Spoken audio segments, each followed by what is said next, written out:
Gênesis.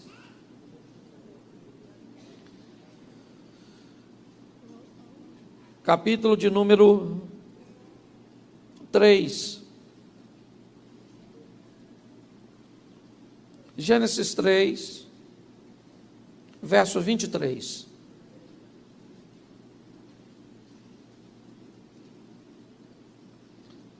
Gênesis 3, 23 diz assim: por isso o Senhor Deus o mandou embora do jardim do Éden para cultivar o solo do qual fora tirado. Por isso o Senhor Deus o mandou embora, o retirou, o colocou para fora, em outras traduções, do jardim, né, para cultivar o solo do qual fora tirado. Feche os seus olhos. Senhor nosso Deus e Pai, em nome de Jesus, eis aqui a Tua palavra. Fala conosco mesmo aquilo que nós não viemos muito animados nem preparados para ouvir. Mas fala conosco aquilo que nós precisamos ouvir. Tira-nos do conforto da mesmice e nos coloque no confronto das mudanças. Que sejamos desafiados por Tua palavra, para que ela mude a nossa vida e se torne um testemunho vivo para mudar a vida de outras pessoas. Principalmente, Senhor, na nossa própria casa e família. Te oramos pelo poder do nome de Jesus. Amém. Glória a Deus. Amém. Eu queria conversar com vocês hoje sobre um assunto que, ao longo do tempo, me parece, foi perdendo o interesse de muitas pessoas em ouvirem ou tratarem no ambiente religioso. A seriedade do comprometimento para com Deus. A banalização e a superficialidade dos relacionamentos humanos, inevitavelmente, acaba estabelecendo uma cultura de relacionamentos. Tudo aquilo que vivemos de uma forma muito intensa, por muito tempo, inevitavelmente isso vai se solidificando, se estabelecendo e colocando comportamentos na nossa vida. Quando nós olhamos para a Bíblia, por exemplo, no Evangelho de Marcos, nós vemos um religioso chamado Jairo procurando Jesus. E de que maneira ele procura Jesus? Segundo sua cultura pessoal e particular, segundo seu modelo mental. Jesus acaba de libertar o endemoniado gadareno, volta, chegando em Cafarnaum. Jairo o aborda e diz: Senhor, eu estou com um problema na minha casa. Eu tenho uma menina de 12 anos que está sofrendo de uma enfermidade gravíssima e ela está em último estágio. E eu preciso que o Senhor vá na minha casa, imponha as mãos sobre a minha filha, para que esta menina recupere sua saúde. Porque na cultura de Jairo, no seu modelo mental, é assim que deve acontecer. Na cabeça de Jairo, o que ele entende é que um sacerdote, um líder religioso, alguém que contém o poder dos céus, deve ir até a sua casa e ministrar a cura sobre a sua menina. É assim que ele entende, e é isso que acontece. Jesus chega na casa de Jairo, a menina está morta e Jesus a ressuscita.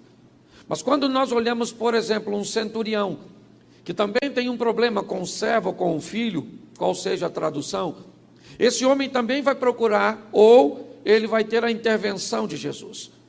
Mas o modelo mental deste centurião é diferente de Jairo. Ao contrário de Jairo, esse centurião, ele é um líder militar. Ele é alguém que tem soldados sob o seu comando. Então, quando ele vai se relacionar com Jesus, Jesus manda um recado para ele: eu vou até a sua casa, assim como eu fui à casa de Jairo para curar a menina, impondo as mãos ou para ressuscitá-la, eu vou até a sua casa. Porém, quando ele manda essa mensagem para o militar disse: não, isso não é necessário. Eu sou um homem que tenho autoridade sobre os meus soldados, sobre aqueles que estão sobre o meu comando, e eu digo para um soldado: faça isso, ele faz, vá lá e ele realiza. Então, o senhor faz o seguinte: não precisa perder tempo de ir até a minha casa. O senhor manda um dos seus anjos até a minha casa e ele resolve o problema e está tudo tranquilo. Quando nós olhamos para esses dois modelos, nós notamos que o resultado é basicamente o mesmo. É felicidade, é cura, é transformação, é milagre. Mas nós descobrimos que pessoas se relacionam com Deus de forma diferente, por causa do seu modelo mental. À medida em que você se relaciona com Deus, inevitavelmente, seu relacionamento vai estabelecer um padrão da sua individualidade. A qualidade de indivíduo coloca sobre você características incomparáveis, inigualáveis, inconfundíveis. Não há ninguém, certo, com a sua impressão digital, com a íris dos seus olhos. Então é muito importante nós entendermos que há uma particularidade e que tentar estabelecer um modelo, parâmetro de como outra pessoa se relaciona com Deus vai ser extremamente prejudicial para o seu relacionamento para com Deus. Por mais que você admire, por exemplo, você olha um cara que andou, ou que, como andaram juntos, Moisés e Josué, mas a maneira em que Deus se manifestava em seu relacionamento com Moisés, era bem diferente de como ele se manifestava com Josué, e eram dois grandes homens. Você vê a maneira que Deus se relacionava com Elias, era uma maneira grandiosa, com Eliseu, extraordinária, mas seguia padrões diferentes. Muitas pessoas se atrapalham na sua caminhada cristã, porque muitas vezes, ao invés de admirar o estilo de vida, ou a comunhão que outras pessoas têm com Deus, começa a idealizar que o seu relacionamento para com Deus seguirá o mesmo padrão. Erroneamente isso não vai acontecer, e pessoas muitas vezes ficam buscando isso anos a fio, sem trazer resultados. Então, quanto mais rápido você descobrir qual é o seu modelo mental, quanto mais rápido você descobrir qual é o modelo cujo qual você vai se relacionar com Deus, provavelmente sua caminhada cristã vai ser bem suavizada. Pare de usar os outros como modelo para a sua caminhada. Descubra o seu modelo e isso vai te facilitar bastante. Amém? Bom, quando olhamos para isso, nós descobrimos que hoje vivemos um ambiente de banalização, de relacionamentos superficiais, de resultados que sejam instantâneos, de mensagens que não podem durar muito tempo, porque senão não são ouvidas, porque pessoas abandonam a atenção de um ponto depois de um determinado tempo de atenção. Isso é notório. Dos filmes de longa-metragem, que víamos antigamente, hoje eles foram substituídos por séries que duram de 30 a 40 minutos, e que nós reclamamos muito se for para assistir um filme de 2 horas, mas somos capazes de assistir 10 episódios. Disse ele. Quem já passou o dia inteiro assistindo um negócio desse aí, levanta a mão. Louvado seja Deus. Ainda bem que você não mentiu. Tá certo? E o que é isso? Isso é a mudança comportamental. Isso é uma realidade que age sobre nós. O grande desafio é que hoje nós estamos envoltos em relacionamentos que têm sido descredenciados, que têm perdido credibilidade. Hoje nós olhamos para instituições e órgãos que estamos o tempo inteiro sendo bombardeados, certo? Por quê? Porque faz parte de segurança pública quando nós olhamos para a polícia. Faz parte de educação quando olhamos os professores.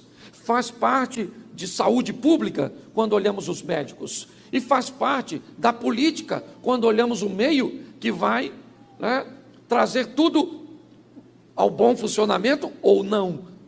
Todas essas esferas que eu citei aqui provavelmente vivem um alto índice de descrédito. Hoje, quando nós falamos médico, por exemplo, há um descrédito muito grande, mediante a todos os interesses da politização, da doença que vivemos hoje, e que não sabe o que faz bem, o que faz mal, desde que interesse uma parte ou outra. Hoje nós olhamos para o sistema educacional e o que nós vemos são ensinamentos que nós não queremos para nossos filhos, até porque filhos não devem ir à escola para aprender esse tipo de coisa. Essa é a função da nossa casa, da nossa família, é assim que nos garante a Constituição. Mas quando olhamos para tudo isso, O que nós vemos é um ambiente altamente corrompido. E qual é o grande problema? Inevitavelmente nós transferimos isso para o nosso relacionamento para com Deus. A superficialidade que estamos tendo com nossos amigos, com os nossos familiares, com as pessoas que estão ao nosso redor, a perda da sensibilidade da dor dos outros, inevitavelmente está nos tornando insensíveis. E como é que alguém insensível terá um relacionamento, de alta performance para com Deus? Que para ouvirmos e percebermos, precisamos de uma sensibilidade muito grande. É muito comum. Então hoje, quando nós olhamos para tudo isso, o que nós vemos é uma sociedade altamente comprometida no que diz respeito à salvação. Esse texto me veio ao coração, por quê? Porque ele fala de um Deus que cria toda a estrutura altamente ordeira, organizada.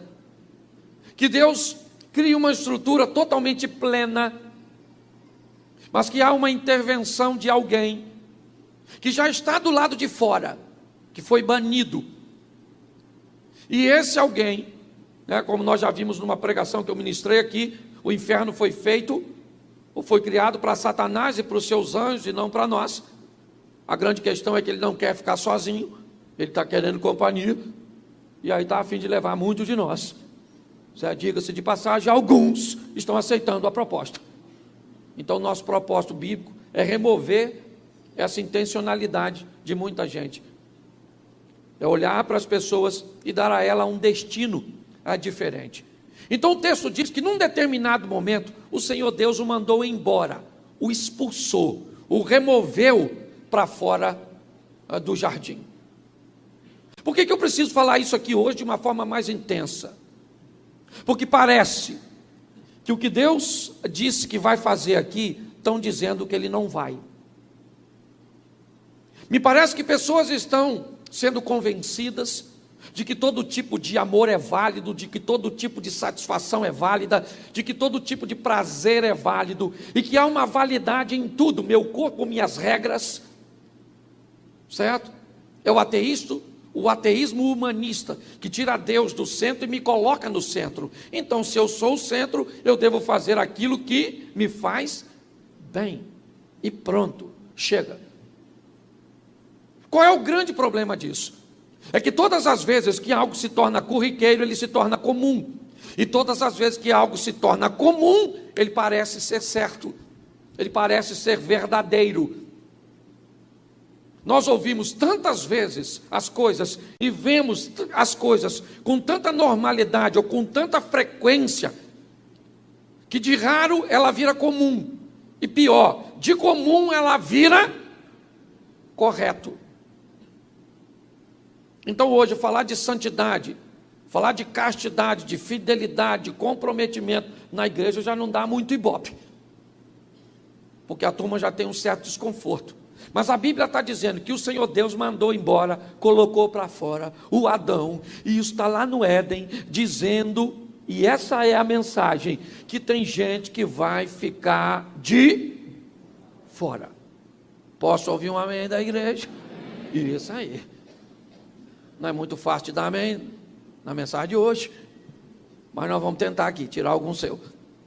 Então tem uma turma que vem para a igreja e vai para o inferno, que não vem para a igreja e vai para o inferno, que tem Bíblia e vai para o inferno, que canta hino e vai para o inferno.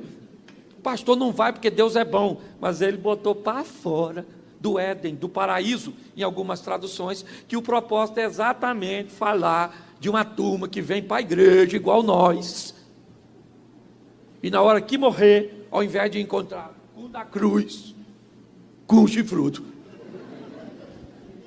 E cuidado que você pode estar rindo de você. Certo? Então é muito importante entendermos que Deus, Ele não muda, nele não há sombra de variação. Certo? Ele é o mesmo ontem, hoje e o será eterna. E pronto. Então se Ele diz que vai botar para fora, é porque Ele vai fazer o quê? Botar para fora. Pastor, não fala isso, que eu já estava em dúvida se eu ia. Com essa agora, já estou me vendo do lado de fora do portão. Pois é, tem uma turma que vai para o inferno. Pastor, não vai. Vai. Vai, filho. E por que vai? Porque Deus disse que vai. Vai. Ah, pastor, a porta é pequena, é difícil demais de entrar. Querido, deixa eu falar, a porta é até pequena, para não caber os espaçosos. Mas, escute só, não é por merecimento, é por graça. Você está entendendo? É por graça, não é pelo seu esforço. É por graça. Então, não vou falar para você que é fácil, porque fácil não é, né? É fácil ser crente? Está assim de gente querendo ser. Chega aqui, levanta a mão num dia e no dia seguinte, eu voltei, agora para ficar, volta.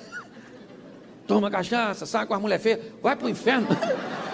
Irmão, estou falando para você, tem gente que vai para o inferno. Um cara falou comigo que ia para o inferno. Pastor, não consigo ser crente porque eu pego uma mulher. Eu moro em Xerém, meu irmão, eu sou nascido e criado aqui. Eu conheço as mulheres que ele pega.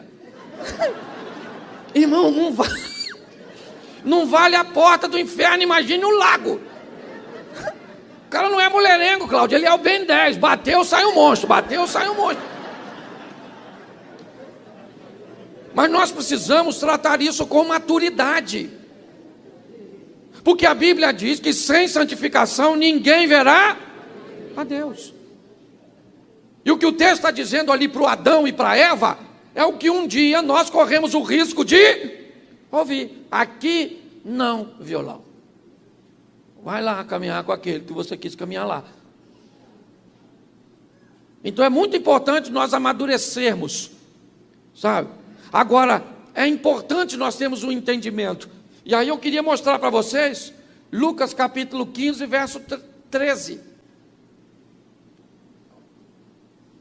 E muito tempo depois, o filho mais novo reuniu tudo o que e foi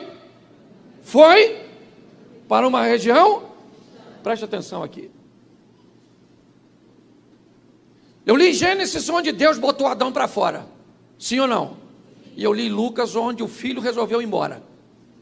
Foi ele que resolveu sair. Pelo pai o filho tinha ficado, mas o filho quis ir embora, sim ou não? Foi ele que foi. Nós observamos aqui que o filho tinha na presença do pai o que pediu. É uma parábola contada por Jesus de um jovem que anseia ter suas próprias posses, seus próprios bens. E segundo o texto, o pai repartiu. Mas mesmo de posse daquilo, ele ainda se sente preso. Ele ainda se sente sufocado. Por quê? Porque tem alguém lá do lado de fora. E essa é a grande estratégia. Lá do lado de fora, tem alguém que já está, né? É redundante dizer isso, já está do lado de fora. E qual é o que ele quer fazer? Nos levar para lá. A história do filho pródigo é a história de um Deus que tem um filho, que tem tudo na presença do pai, mas que algo fora da casa do pai o atrai. Então ele está olhando, está aqui dentro, mas está olhando o que está acontecendo lá fora. E lá fora tem alguém que está tornando o mundo colorido, o mundo alegre, o mundo despojado. Lá fora está se estabelecendo e criando um ambiente altamente preconceituoso, altamente dominador, altamente sem valores. Mas esse sistema é tão forte que ele inverteu, certo? Ou seja, o preconceito é da nossa parte, a perda de valores ou valores retrógrados, ultrapassados, são nossos.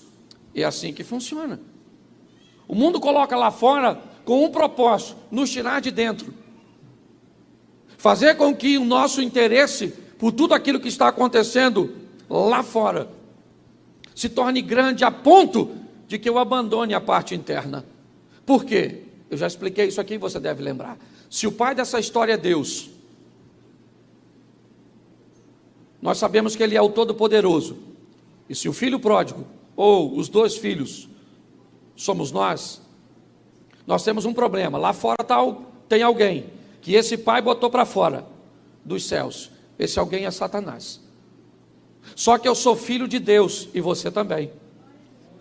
E esse indivíduo que está lá do lado de fora e não entra nunca mais, porque para ele não tem perdão, ele não pode nos atacar. Por quê? Porque o nosso pai é mais forte do que ele, sim ou não? Então, na presença do pai, não há encantamento, não há nada. É proteção absoluta. Mas, como um bom estrategista, o que ele faz? Coloca algo lá fora, para que nós, porque o pai nos deu livre. Então, já que ele não pode entrar aqui para nos atingir, ele quer nos levar lá para fora, para nos... E é isso que acontece, quando ele vai embora, ele desperdiça todos os seus bens, vivendo de forma irresponsável, ou irresponsavelmente. Quando nós olhamos para esse estilo de vida, é isso que a turma lá de fora quer fazer. E que turma é essa? É o diabo e todos os seus correligionários. Todos.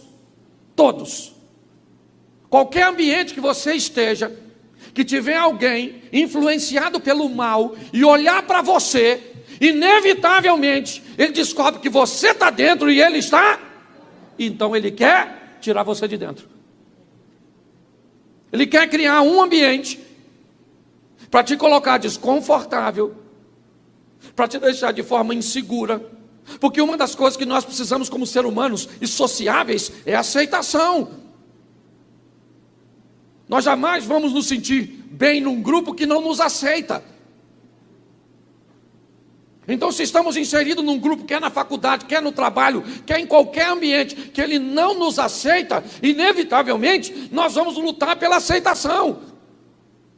E dependendo, se sofremos pressão de hierarquia, se possamos notar que podemos ser prejudicados numa nota no final de um semestre, porque estamos nos posicionando de uma forma contrária à turma que está do lado de fora, nós sabemos que vamos ter retaliação.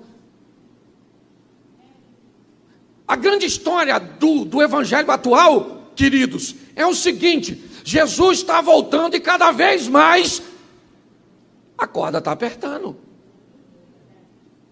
Ah, pastor, não mexo com os outros, ninguém mexe comigo. Querido, isso é Satanás. Você está esperando a educação dele? Nossa, foi criado na Suíça o diabo. Não mexe com ele, ele não mexe contigo. Ele só veio roubar, matar. Então não adianta, meu irmão. Se você é honesto e trabalha do lado de alguém que é desonesto, você não precisa condenar a desonestidade dele verbalmente. A sua honestidade já condena ele e ele te persegue. Se você vai viver num lugar onde você quer viver uma vida santa, o impuro vai te perseguir. Ah lá o santão, a santinha, achando que vai para o céu porque tem asinha. A gente não fala, mas dá vontade de você, e você vai para o inferno porque tem chifrinho. Que a gente ainda não pode falar, é ou não é? Mas dá vontade. Quando nós olhamos para esse texto, o que nós olhamos é uma força, um magnetismo lá fora, puxando, tentando nos tirar desse ambiente onde o Pai nos protege, onde a força do Pai é a nossa garantia, onde os anjos do Senhor acampam-se ao redor daqueles que o temem e os livram, onde a vara e o cajado do Senhor é aquilo que nos sustenta, certo? E nós temos toda essa proteção, mas volta e meia tem um troço lá fora chamando a atenção da gente. É a história do filho pródigo. Ou seja, tem gente que vai ficar de fora, não é porque o pai mandou ou criou as regras de dentro. Porque qual é o problema? É que dentro tem regras. Esse é o problema. As regras são chatas. Pode fazer sexo antes do casamento? As pessoas querem fazer? Pode fazer sexo depois do casamento? As pessoas querem fazer?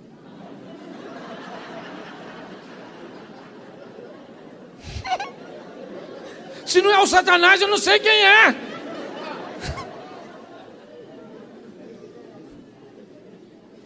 Valores altamente invertidos.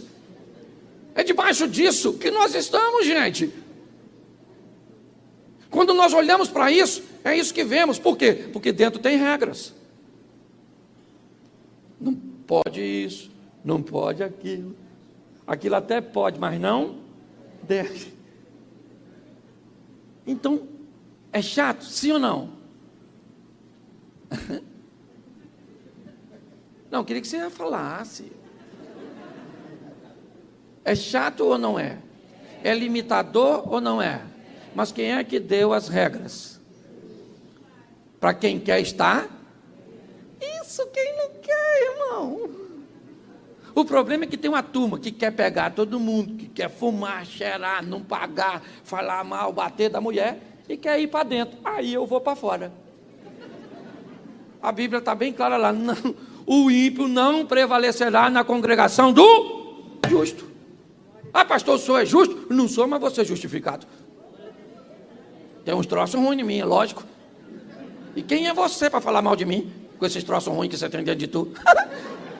Às vezes é até pior que o meu. Só que o tempo está chegando, gente. É isso que nós estamos vivendo. E é por isso que a pressão está aumentando. É por isso que o tempo inteiro você vê... Eu não gosto de falar disso, mas eu tenho que falar, porque é uma CPI que parece circo. Circo. A gente só falta... Sim, não é? É ou não é? É requisição para a seleção brasileira. Que número? 24? Porque a Bíblia é homofóbica, mas está lá, 24 ancião. Não tem homofobia em nada. Para pensar. O que nós estamos olhando é um sistema que está cada vez mais nos oprimindo e nos atraindo para fora. A minha preocupação é essa. E antigamente era o seguinte: sabe como é que a igreja agia? Você pecou, o que é que a gente fazia? Vem aqui na frente. Vem cá, vem cá, vem cá, vem cá, vem cá, vem cá, vem cá. Olha, a partir isso aí, não corre não. Já que você falou, vou usar você como exemplo. Nosso irmão Abner, a partir de hoje, não faz parte da nossa igreja, porque nos envergonhou. Entendeu? Cometeu um pecado hediondo. Só por essa brincadeira que eu fiz com ele hoje, se ele quiser, me processa. Porque não pode mais falar que ninguém está fazendo nada de errado. Você chama o pecador e diz: vem cá, pecador.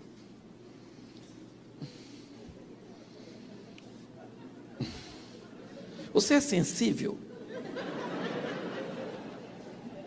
Que eu queria pedir, assim, autorização para falar que você está pegando a mulher do irmão, mas é errado. Mas se você não achar errado, nem sei se é tão errado assim, porque você fala... Você está rindo, mas é sério, gente. Tem hora que a gente não sabe mais onde está, tem hora que a gente dá vontade nem de voltar na igreja, que a gente vê coisa na igreja que não vê nem... É ou não é? Em Sodoma e Gomorra. É ou não é? Porque inevitavelmente nós precisamos definir se nós somos de dentro ou se nós somos de fora. Tem vaso para honra e vaso para... E decide quem você é. Eu sou para desonra mesmo, então vá para o inferno. Pastor, eu sou de honra. Mas não é assim uma honra. É uma honrinha. Porque eu não sou do outro lado. Gente, nós temos que lidar com os nossos desejos, com as nossas mazelas, de uma forma, né? Já por quê? Porque o pessoal olha, igreja preta, jogo de luz, câmera. Tem gente aí falando que nós todos somos de fora.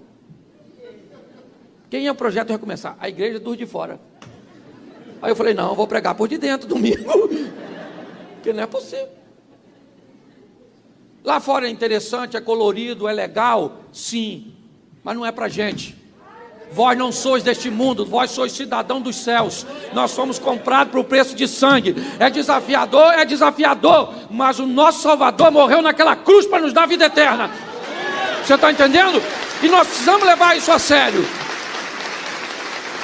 Então não estou pedindo ninguém. Esse dia eu estava com o cara falou, pastor, eu me libertei. Pode passar qualquer mulher perto de mim que eu não olho. Eu falei para ele, não anda comigo não, irmão. Anda não, que eu ainda estou no processo libertativo. Ô, gente, deixa eu beber água, que eu esqueci que minha mulher está aqui. Escute só. Nós temos que levar essa história mais a sério. Porque Deus é sério. É isso. Nós entendemos que o que o filho pródigo não quer é a mesma coisa que o Adão e a Eva não queriam, as regras de dentro. Mas quem não quer as regras de dentro, vai ter que ir para fora. E lá fora, o que nós vimos, é isso aí, é clamor e ranger de dente. Se não tiver dente, vai ranger gengiva, mas vai ranger, porque a chapa é quente. Entende? É desafiador quando nós olhamos para tudo isso. Mateus capítulo 22, verso 13, coloca aí. Se não bastasse, ainda tem isso, ó. Então o rei disse aos que amarrem-lhe as mãos e os... Olha lá, olha o texto aí, ó. E lancem-no para lá nas... Ali haverá e ranger. Sabe o que é isso aí? Essa é uma parábola contada por Jesus. Sabe qual é o assunto em pauta? Salvação, reino dos céus. Sabe o que está acontecendo nesse texto? Depois você vai ler. O homem celebra as bodas de seu filho, o casamento de seu filho. É uma analogia entre Cristo e a igreja. Ele começa a chamar as pessoas para estarem no casamento, para fazer parte daquela festa. E as pessoas se negam a estar presente. Ele então amplia. E tudo isso tem uma conotação de uma salvação que era para os judeus e que abre-se o leque para chegarem todos nós, os gentios, os adotivos, como a Bíblia chama. E durante a festividade, durante um ambiente em que a festa está acontecendo, o dono da festa chega e ele nota que alguma coisa há de errado. A gente que não está vestido adequadamente ao ambiente interno. Na verdade, não tem a ver com vestimenta simplesmente, mas com estilo de vida. O que a Bíblia está dizendo é que apesar de uma salvação que ela era bem exclusivista inicialmente, aparentemente, certo?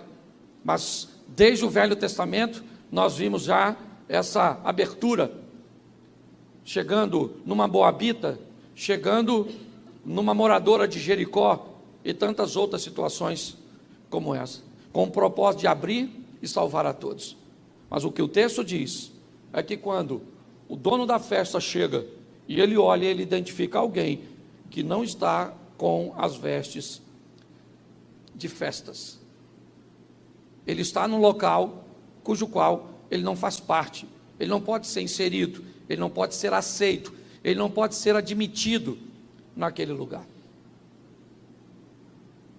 Então, o dono da festa manda seus servos ir, pegue ele, amarre-o, pés e mãos, e joguem fora nas trevas, retire ele da luz, coloque ele para fora daqui. Olhe bem o que o texto está dizendo. Na verdade, esse indivíduo que vai para fora, que vai para as trevas, que vai ter pés e mãos amarradas, simbolizam muitos de nós, com decisões equivocadas, de não fazer a leitura. Espera aí, eu vou entrar nesse ambiente aqui, mas aqui eu quero ficar do jeito que eu... mas não tem ninguém aqui, cara, o protocolo aqui não é esse. Esse não é o protocolo. Você quer ir no banco? Quero. Então vai ter que botar uma camisa, porque no banco não entra sem camisa. Mas eu quero entrar sem camisa do banco, mas é o protocolo do banco. Então você quer ir sem camisa? Vai numa lotérica. Não sei se pode, mas estou usando um exemplo. Por quê? Porque existe um protocolo. Quando nós olhamos para isso, é isso que a Bíblia está relatando. Que não basta estar na igreja, não basta estar no culto, não basta ser dizimista, não basta ser ofertante. Não. Tem que ter uma vida onde inspire outras pessoas a servir o Deus que nós servimos e que mudou a nossa história. Eu acho que a grande essência da vida não é você se preocupar em quem você é, mas sim em quem você se tornou depois que aceitou Jesus. Quem você se tornou? Uma das coisas mais preciosas para mim é quando pessoas lidavam com gente que tinha um encontro com Jesus e tinham dificuldade de reconhecê-los. Não é esse o camarada que parecia o cego lá da porta? Pô, cara, esse cara é igualzinho aquele camarada que estava com a vida paralisada, sempre à margem de onde as coisas aconteciam, sempre na porta do templo, os milagres aconteciam, a festa acontecia, as coisas acontecendo, e ele estava sempre na porta, mas nunca pôde entrar. Nossa, esse cara é igualzinho a ele. E ele disse: sou eu, cara. Mas o que aconteceu com você? Jesus entrou na minha vida, e de uma forma tão grande que você nem é capaz de me reconhecer, mas porque eu sou uma nova criatura. Pessoas não podem andar com Cristo e viver do mesmo jeito, negociando do mesmo jeito, conversando do mesmo jeito, tendo os mesmos relacionamentos. Não tem como. Vai ficar de fora. É o que ele está dizendo. As festas não batem. Pastor, por que você não expulsa da igreja? Porque isso não é uma função minha. Aí tem a historinha do trigo e do joio. Os dois crescem juntos. E quando tiver grande, o anjo vem remover. Porque quem remove não sou eu. A igreja tem que estar aqui com todo mundo dentro, pregando a palavra o tempo inteiro de transformação. Deus muda a tua vida, Deus muda a tua história, Deus restaura o seu casamento, Deus liberta seus filhos, Deus abre a porta dos negócios para você, Deus vai colocar fé no seu coração, vai mudar a sua história. E a gente solta o povo. E uns mudam de vida e outros não mudam. Uns mudam em uma semana, outros em um mês. Tem gente que está 7 anos conosco e não mudou nada. E eu vou mandar embora? Manda embora nada. Deixa o joio. Porque Deus tem poder para transformar joio em trigo. Então não é sentença sua. Se você acha que alguém na igreja tem um comportamento incorreto, muda o seu e cola nessa pessoa. Fala para ela: seja igual a mim. Agora se você chegar lá e falar: igual quem? Pô, toma vergonha nessa cara, rapaz. A maior dificuldade hoje de pregar o evangelho não é nem o Satanás, é o comportamento dos crentes. É ou não é? É? Assim de pastor? Pastor, bagunçado. Não paga os outros. Pega as irmãs. Pegando as ovelhas, o pastor. Você ri? A gente vai evangelizar. Tem gente que entra na igreja me olhando assim, ó. Esse dia eu falei para um membro da igreja: rapaz, não sou ladrão não, hein? Que isso, pastor? Está me tratando porque você veio de um ambiente ruim. Eu não sou quem você está pensando, está usando de transferência. E eu não gosto desse troço, não. Que isso, pastor? Aqui, ó. Sai fora. Porque nós estamos vivendo isso, gente. É o tempo inteiro. Nós estamos vivendo isso. Uma igreja descomprometida. Aqui até que nem tanto, não. Até porque agora o clima também ficou frio. Vi umas irmãs aqui, só Jesus. Umas roupas. E marido. Pastor, o senhor não vai falar nada? Se eu falar, é porque vi. E se eu vi, já sou um criminoso. Me olha assim não, filho, você viu também. Você está entendendo? Então, sim ou não? Sim, cara. Eu sei de uma coisa: o anjo vai vir e a roupinha tem que estar legal no texto, porque senão vai ficar de fora. Palavra chatinha hoje, né? Mas necessária. Por quê? Porque o Satanás está vindo aí também. Ó, Jesus vem num dia e o Satanás já vem logo atrás, assim, é quase simultâneo. Jesus leva e você fica.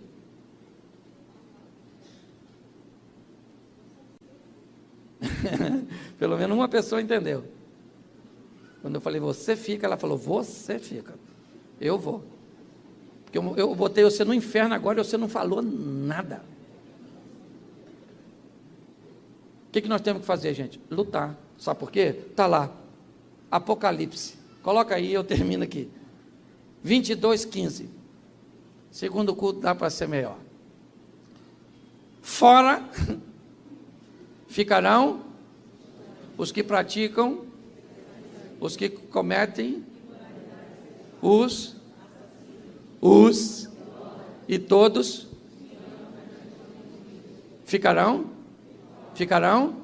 Aí presta atenção: feiticeiro entra, a turma que comete imoralidade entra. Hoje está todo mundo entrando no céu.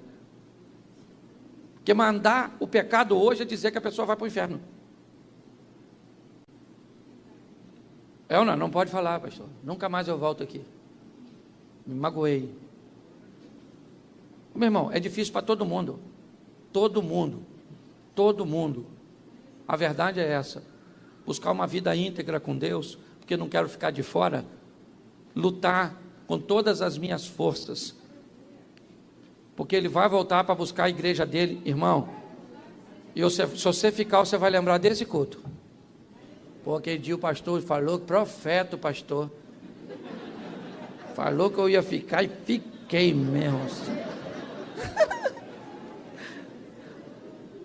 Não, Jesus vai voltar, a trombeta vai. Lembra da trombeta? Porque nem fala mais trombeta. Agora é um DJ.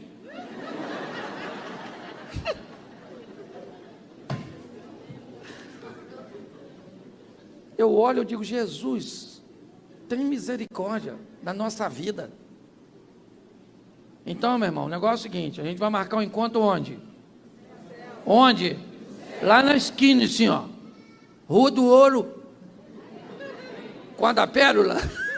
Lá na esquina, perto do Anjo. E você vai marcar lá assim. Sabe? A Rua do Vulcão. Sabe? Do lado do Beelzebub.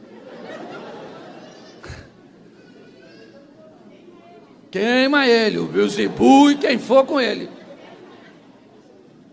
Meu irmão, vamos caminhar uma vida, lutar, pelo menos para nós ser crente, para que o nome do Senhor seja glorificado através da nossa vida. As pessoas olhar e dizer, poxa, eu fico pensando, se o diabo passar perto de Deus, o que Deus vai falar de mim? Tem de visto o meu servo Cláudio? O diabo, eu imagino que ele fala, aquele palhaço, que usa prótese, Monixerei, aquela peça. Mas Deus vai falar, é aquele mesmo, meu bobo da corte, que eu arranquei os cabelos, mas ele descobriu que eu dei ciência para os outros. Daqui um dia estava vindo para cá. É assim. Então, meu irmão, lá por onde você passar, vai ter assim de gente indo para o inferno. Porque, olha, meu irmão, tá, se você acha que tem congestionamento, olha lá, olha para fora. O povo tudo querendo entrar. Tudo lá de fora. Fique de pé. Não ri deles não, que já eles vão estar aqui dentro.